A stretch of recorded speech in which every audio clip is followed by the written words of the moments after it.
710. Cara menembus formasi. Haha, dasar idiot, tempat ini tidak perlu kalian pikirkan lagi.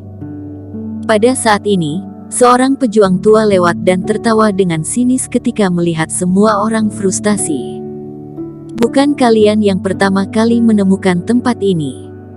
Terakhir kali saat wilayah rahasia dibuka, bahkan fase kesempurnaan dari 8 keluarga agung bergabung untuk menyerang, juga gagal. Apakah kalian merasa kalian lebih hebat dari mereka? Tidak ada yang bisa masuk ke sini. Selesai berbicara, pejuang tua langsung berbalik dan pergi, tanpa berlama-lama di sana. Mendengar hal ini, para pejuang yang lain juga sedikit patah semangat. Mereka sudah berusaha dalam waktu yang lama, satu persatu dari mereka kelelahan, kemudian mereka melihat formasi cahaya itu masih terlihat seperti sebelumnya, dan sepertinya tidak ada perubahan sama sekali. Melihat harta karun berada tepat di depan mereka, tetapi mereka tidak bisa mendapatkannya, membuat mereka sangat tidak rela, jadi mereka berpikir keras di luar. Hal ini juga dilihat oleh orang Erikin. Erikin, aku punya firasat aku orang yang dipilih Tuhan, dan gerbang ini disiapkan untukku, kata Ye Zun dengan sangat sombong. Aku rasa kamu akan terpantulkan sama seperti mereka, kata Erikin. Kelihatannya kamu tidak tahu apa-apa tentang firasat, gumam Ye Zun. Melihat dua orang itu mendekat, para pejuang yang lain tidak menghentikan mereka, malah mencari orang yang tertarik. Ye Zun seakan tahu apa yang harus dilakukan. Dia berjalan ke pintu, melipat kedua tangannya, lalu mengatakan sesuatu. Setelah itu dia mengeluarkan sebuah pusaka yang bentuknya seperti kuas dan menuliskan sesuatu di pintu, lalu dia mengeluarkan cermin perunggu dan mengarahkannya ke pintu. Erikin menyaksikan semua ini tanpa bersuara. Ye Zun terlihat sangat meyakinkan, apakah dia benar-benar bisa? Ketika semua orang melihat hal ini, semua orang menjadi penasaran, dan Ye Zun melihat mereka satu persatu. Langit, bumi, tuanmu datang, bukakan pintu untukku. Ye Zun tiba-tiba berteriak, lalu memukul pintu perunggu itu. Pintu itu tiba-tiba bergetar. Semua orang terkejut. Mereka belum pernah melihat hal ini sebelumnya. Apakah anak muda ini benar-benar akan membuka pintu ini? Ye Zun juga sangat senang. Aku sudah bilang kan, aku adalah orang yang dipilih langit. Dia mendongkak sambil tertawa, lalu berencana mendorong pintu untuk masuk. Tidak boleh masuk, cepat mundur.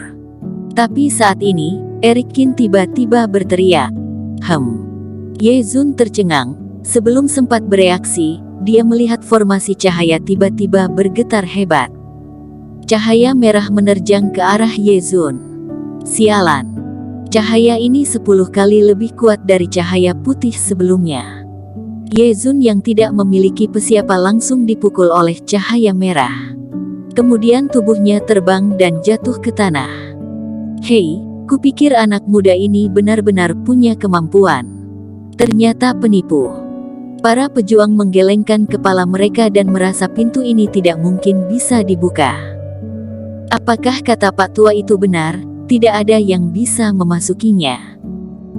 Di samping, Erikin menyaksikan semuanya tanpa bersuara. Tiba-tiba dia memikirkan sesuatu lalu melangkah maju.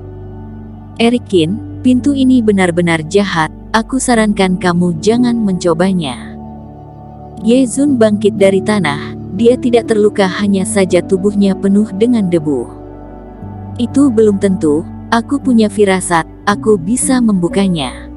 Erikin berkata sambil tersenyum misterius. Aku tidak percaya. Ye Zun mendengus dingin. Kamu tidak tahu apa-apa tentang firasat. Erikin mengulangi kembali kata-kata Ye Zun sebelumnya. Selesai berbicara, Erikin berjalan mendekat dan menekankan tangannya ke pintu. Dari sudut yang tak terlihat, telapak tangan Erikin mengeluarkan sesuatu dan meletakkannya di pintu. Detik berikutnya, pintu itu bergetar dan membuat suara berderit.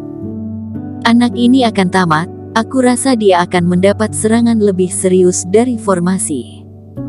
Orang-orang berkomentar, sambil bergegas mundur. Kemudian detik berikutnya, Erikin membuka pintu, lalu masuk ke dalamnya. Semua orang yang hadir langsung tercengang. Astaga, apakah gerbang ini benar-benar disiapkan khusus untukmu? Aku tidak terima.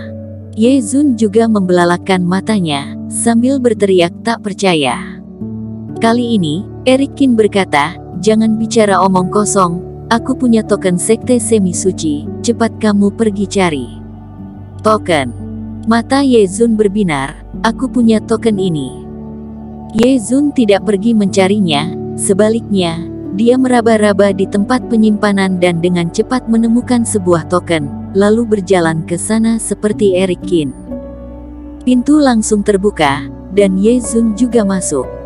Saat ini, para pejuang bersemangat dan ingin mengikuti mereka. Namun, formasi cahaya kembali berkedip dan membuat semuanya memantul.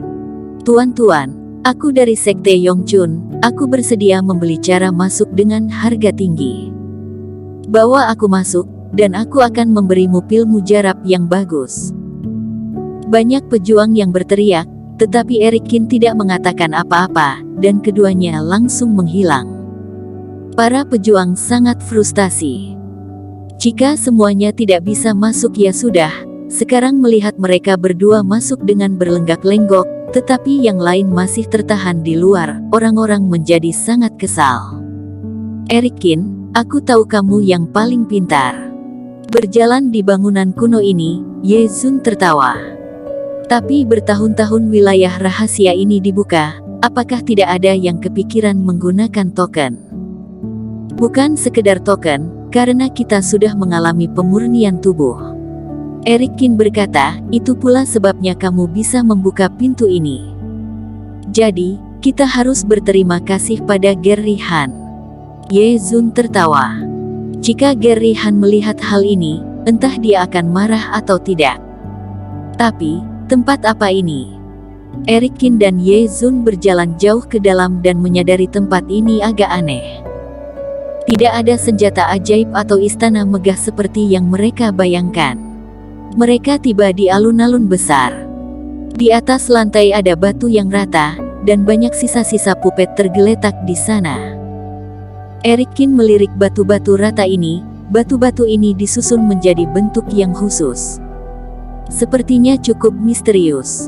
Saat ini, Ye Zun berkata, aku dengar sekte semi suci dulunya berada di hutan yang rimbun. Mata air suci memelihara pepohonan dan membuat hutan spiritual di sini sangat kuat dan kokoh. Hal ini sangat terkenal di dunia bela diri. Jadi teknik pupet sekte semi suci juga sangat terkenal dan semuanya terbuat dari kayu. Ye Zun sepertinya sangat paham, dia berkata sambil berjalan. Erikin, bagaimana kalau kita membawa pulang beberapa pupet untuk dipelajari? Aku lihat pupet ini cukup kokoh. Ye Zun terlihat tertarik, berjalan ke arah pupet menjulurkan tangan dan meraihnya. Sialan, pupet ini berat sekali. Ye Zun mendapati dirinya tidak bisa mengangkatnya. Jangan pegang sembarangan, siapa yang tahu pupet ini bisa menyerang atau tidak? Erikin berkata dengan tak berdaya. Jangan khawatir, ini sudah bertahun-tahun, andai kata dulunya ini hidup, sekarang sudah tak berkehidupan. Erikin mendekat dan mengangkat pupet ini bersama Ye Zun. Pupet itu tingginya lebih dari 2 meter dan lebih kokoh dari mereka. Kenapa mata pupet ini bersinar? Erikin berkata sambil menunjuk ke kepala pupet. Tidak mungkin. Ye Zun menunduk untuk memeriksa pupet sambil berkata, kalau pupet bersinar, itu artinya ia telah diaktifkan, kita tidak mengaktifkannya, astaga, cepat lari. Bersambung. Terima kasih telah menonton video ini sampai akhir. Jangan lupa subscribe dan nantikan kisah episode selanjutnya hanya di Novel Story. Salam.